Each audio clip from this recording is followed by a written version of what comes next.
আসসালামু আলাইকুম। আমরা একটা গ্রাহকের বাসায় এসেছি। উনি হচ্ছে যে এখানে একটা আবেদন করেছে ওনার আমাদের জেনারেল ম্যানেজার মহোদয়ের নিকট যে ওনার বিদ্যুৎ বিল বেশি আসে। তো উনি যা ব্যবহার করেন সেটা ওনার কাছে মনে হচ্ছে যে বিলটা আসে তা বিল বেশি ব্যবহার হয়, মানে বিলটা বেশি আসছে। তো আমরা এসেছি মিটারটা এই আবেদনের প্রেক্ষিতে দেখার জন্য। তো আমি এসে যা দেখলাম যে আসলে আমরা সচরাচর যেটা বলি যে আর্থিং জনিত যে ত্রুটিটা বলি যে আর্থিং কানেকশন লোড সাইডে দেওয়া যাবে না, এটা আমরা দেখলাম যে মোটামুটি এটা ওনার এখানেই দেওয়া আছে, অর্থাৎ সোর্সে দেওয়া আছে, লোডে নেই। এখানে বাহ্যিক দৃষ্টিতে নেই। এখন আমি ঘরের ভিতরটা একটু চেক দিয়ে আপনাদের দেখাচ্ছি যে আসলে কোথায় সমস্যাটা এবং উনি কী কী ব্যবহার করে আর কেন এত টাকা বিল আসে। তো উনি যেটা আমাকে বলেছে যে উনি একটা ফ্রিজ, 2টা ফ্যান আর হচ্ছে 3-4টা লাইট ব্যবহার করেন। তো আমি আসলে একটু ঘরটা আরও ভিজিট করে এটা দিয়ে মেপে যে কোন ইকুইপমেন্টটা ওনার আসলে বেশি হয় একটু দেখবো। যদিও আমি মিটারের বাহ্যিক দৃষ্টিতে কোনো সমস্যা দেখিনি, তবে যেহেতু ভিডিওটা করবো আপনাদের একটু যেন ডিটেলস কোথায় সমস্যাটা একদম বের করে দেখাবো, সেই জন্য একটু আমি ঘরের ভিতরে ঢুকে একটু এটা গ্রাহকের অনুমতি নিয়ে নিয়েছি, একটু দেখে আপনাদের দেখাবো। তো চলুন বিষয়টা দেখাচ্ছি। দেখেন 1.20214 এম্পিয়ার যাচ্ছে। হ্যাঁ, আর এই যে 1.2 উনি বলতেছে যে ওনার ঘরের মধ্যে শুধু ফ্রিজ চালাচ্ছে। হ্যাঁ, এই মুহূর্তে দেখেন 1.2 এম্পিয়ার বিদ্যুৎ যাচ্ছে।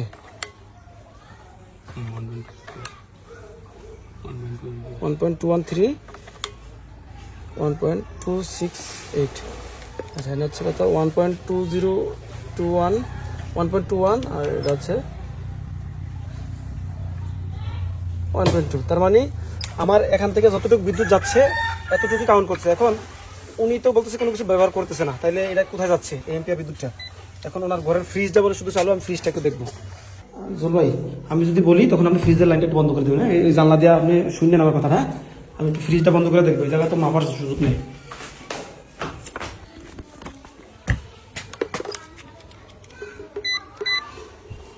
এই যে গ্রাহকের ঘরে বর্তমানে শুধু একটা ফ্রিজ চলতেছে।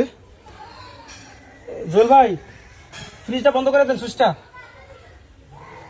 বন্ধ। এই যে ওনার এখন কিন্তু লোড নাই, শুধু লাইট চলতেছে না। ওনার কোনো লাইট জ্বলতেছে নি? হ্যাঁ হ্যাঁ, আচ্ছা, রাউটার আর লাইট না? আচ্ছা, যে একটা লাইট চলতেছে আর হচ্ছে রাউটার, যার কারণে এই যে এখন মানে এই যে 0.090 যে এম্পিয়ার বিদ্যুৎটা যাচ্ছে এটা হচ্ছে। তারপর আর একটু করি। জোল ভাই, জোল ভাই, ওনারে বলেন যে যেই ফ্যানগুলো ব্যবহার করে ফ্যানগুলো একটু একটা একটা লাগাইতে, একটা লাগান আগে।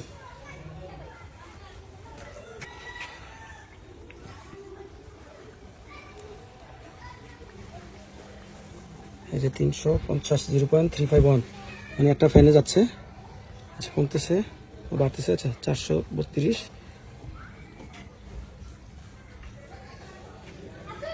জল ভাই, আরেকটা স্যার ফ্যান ওটাও চালান, যেটা আরেকটা ব্যবহার করেন দেখে এটা।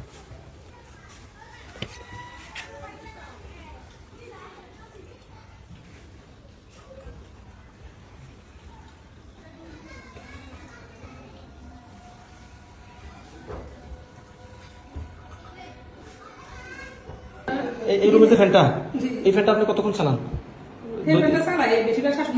ধরেন দৈনিক 24 ঘন্টার মধ্যে কয় ঘন্টা চলে? কারেন্ট যতক্ষণ থাকে কত? 15 ঘন্টা। আচ্ছা, আচ্ছা, মোটর কি কতটুকু মোটর? কত মোটর দৈনিক চালান?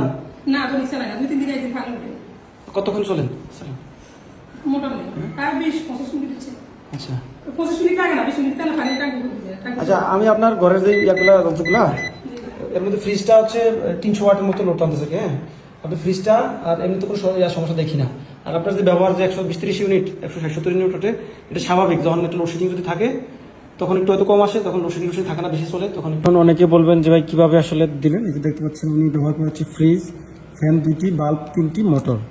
এখন ফ্রিজটা আমি হিসেব করলাম যে 280 ওয়াটের মতো প্রায়। এখন ফ্রিজটা যদি 280 ওয়াট যদি দৈনিক 7 ঘন্টাও লোড নেয়, তাহলে প্রতিদিন বিল আসতে হচ্ছে 1.96 ইউনিট, অর্থাৎ প্রায় 2 ইউনিট। তাহলে 1.96 গুণন হচ্ছে 30 যদি হয়, তাহলে মাসে আসতে হচ্ছে কত? 58.8 ইউনিট। একটা ফ্রিজ হচ্ছে তাহলে 58 ইউনিটের মতো আসতেছে। এখন 2টা ফ্যান চালায় উনি হচ্ছে 180 ওয়াট ধরলাম, 90 ওয়াট করে। তাহলে উনি যে কথা বলছে কোনো শাশুড়ি চালায় প্রায় সারাদিনও চলে, অর্থাৎ বিদ্যুৎ যতক্ষণ থাকে ততক্ষণই চলে, তো ওনারটাও চালায়। তাহলে দুইটা ফ্যান আমি ধরলাম অ্যাভারেজ 18 ঘন্টা। তাহলে আমার যদি 180 ওয়াট করে 180 ওয়াট যদি 18 ঘন্টা চলে, তাহলে আমার প্রায় হচ্ছে প্রতিদিন হচ্ছে 3.24 ইউনিট আসতেছে, মাসে হচ্ছে 97.2 ইউনিট আসতেছে। এবার আসলে বাল্ব ধরে নিলাম প্রতিটা বাল্ব হচ্ছে 15 ওয়াট, তাহলে আমার তিনটা বাল্বে আসলে 45 ওয়াট। 45 ওয়াট যদি আপনার প্রতিদিন চলে তাহলে হচ্ছে 0.225 ইউনিট, তাহলে 30 দিন চললে হচ্ছে 6.75 ইউনিট। আবার মোটরটা যদি আমি ধরলাম যে পুরো মাসে 10 ঘন্টা চলে, সেক্ষেত্রে হচ্ছে আমার 1000 মানে 7.46 ইউনিট। তাহলে আমার টোটাল হচ্ছে পুরো মাসে কত ইউনিটের বিল আসার কথা? 170 ইউনিটের। এখন উনি যেটার জন্য আবেদন করেছে ওনার প্রতি মাসেই দেখলাম যে মানে 160 ইউনিট, 70 ইউনিট, 150 ইউনিট এরকম বিল আসে, অর্থাৎ আরও কম আসে। আমার হিসাবটা যদি আরও কম বেশি হয় সেক্ষেত্রে কিন্তু আসলে বেশি কম হতে পারে। তো এটা হচ্ছে ওনার অবস্থা, দেখলাম ওনার বাহ্যিক দৃষ্টির কোনো সমস্যা পাইনি। তা আমাদের সমাজে আসলে অধিকাংশ মানুষেরই কিন্তু এরকম, মানুষজন আসলে না বুঝেই, কারণ যখন আপনার ধাপগুলোতে পরিবর্তন হয়ে যায়, যেহেতু বিদ্যুতের দামটা বেড়েছে, সব মিলে কিন্তু বিদ্যুতের মানুষের কাছে একটু অসহ্য মানে মনে হয় যে মনে হচ্ছে বেশি আসতেছে, কিন্তু আসলেই যদি হিসেব করেন দেখবেন যে সঠিক আছে। ভালো থাকবেন সবাই, আসসালামু আলাইকুম।